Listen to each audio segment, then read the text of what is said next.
আমাদের নেতা শহীদ রাষ্ট্রপতি জিয়া রহমান তিনি বাংলাদেশের সর্বপ্রথম এই সংস্কারের কর্মসূচি তিনি চালু করেছেন। তিনি দেশকে সংস্কার করেছিলেন। তিনি একটি তলাবিহীন ঝুড়ি থেকে একটি সমৃদ্ধশালী বাংলাদেশ প্রতিষ্ঠা করেছিলেন এই সংস্কারের মাধ্যমে। এরপরে বেগম জিয়া সংস্কার কাজ করেছেন এবং তারেক রহমান যখন এই খুনি হাসিনা কর্তৃক এই রাষ্ট্র কাঠামোকে বিধ্বস্ত করা হয়, ধ্বংস করা হয়, তখন আমাদের প্রিয় নেতা আজ থেকে 3 বছর আগে এই রাষ্ট্র মেরামতের জন্য এই 31 দফা ঘোষণা করেছেন। আজকে যারা 31 দফার রাষ্ট্র সংস্কারের কথা বলছেন, আমি আপনাদেরকে অনুরোধ করব, বিএনপি সংস্কারের পক্ষে একটি রাজনৈতিক দল, যারা আরো 3 বছর 4 বছর আগে থেকেই এই আমাদের নেতা তারেক রহমান এই সংস্কারের কথা বলেছেন। ইনশাল্লাহ আমরা যে আগামী দিনে তারেক রহমানের নেতৃত্বে একটি সুন্দর বাংলাদেশ প্রতিষ্ঠা করতে পারি।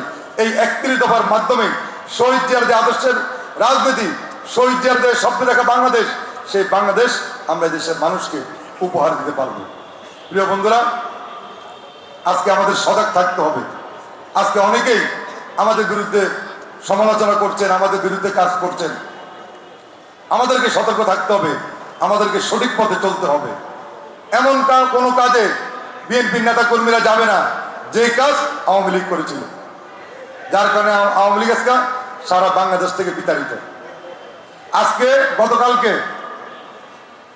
যে শেখ হাসিনা 16 বছর এই দেশ পরিচালনা করেছিলেন, যে গতকাল জাতিসংঘ তাকে খুনি হিসাবে স্বীকৃতি দিয়েছে। প্রিয় বন্ধুরা, শেখ হাসিনা এবং তার দোসররা তাদের নির্দেশে গুলি চালানো হয়েছে, আমাদের শত শত নেতা কর্মীদেরকে হত্যা করা হয়েছে, অবৈধ ক্ষমতার জন্য বাংলাদেশের মানুষের সাথে বেইমানি করা হয়েছে, সংবিধানকে লঙ্ঘন করা হয়েছে। আজকে জাতিসংঘ গতকালকে সেই বিষয়ে স্পষ্ট রায় দিয়েছেন।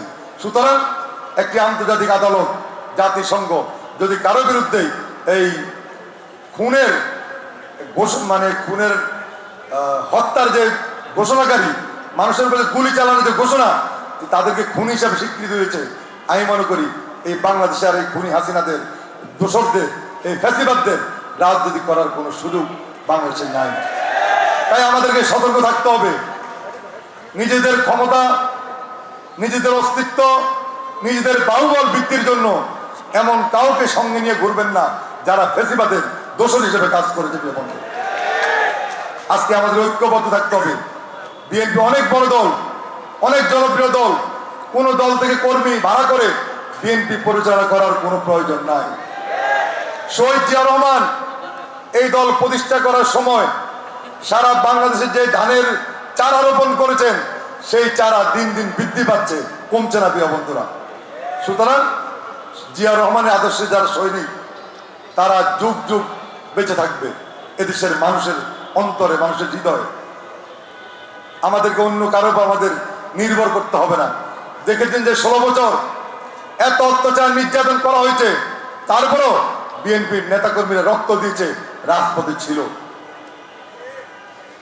যতদিন আমরা তারেক রহমানের নেতৃত্বে একটি সুন্দর বাংলাদেশ প্রতিষ্ঠা করতে না পারবো, শহীদ জিয়া যে রাজনীতি করেছেন, শহীদ জিয়া যে স্বপ্ন দেখেছেন, সেই স্বপ্নকে আমরা বাস্তবায়ন করতে না পারবো, আমরা প্রত্যেকটি জিয়া রহমানের সৈনিক রাজপথ থেকে আন্দোলন সংগ্রামের মধ্য দিয়ে সেই কর্ম পদ্ধতি, সেই কাজ আমরা সামনে এগিয়ে নিয়ে যাব। এই জন্য আমাদেরকে সঠিক পথে চলতে হবে। যারা এখনো বিপদে আছেন, অনেকে মনে করছেন আপনারা কে কি করছেন আমরা দেখি না, আমরা শুনি না, আমরা সবই দেখছি। যখন ধরবো তখন কেউই রক্ষা পাবেন না। আমরা যাকে ধরবো, আপনি মনে করেন না কারো উছিলায় আমাদের হাত থেকে আবার রক্ষা পেয়ে যাবেন। আমি আপনাদেরকে সতর্ক করছি, কারোর জন্য যদি এই দলের বদনাম হয়, তাকে আমরা এই দল করতে দিব না। এই দল করার অধিকার তার থাকবে না।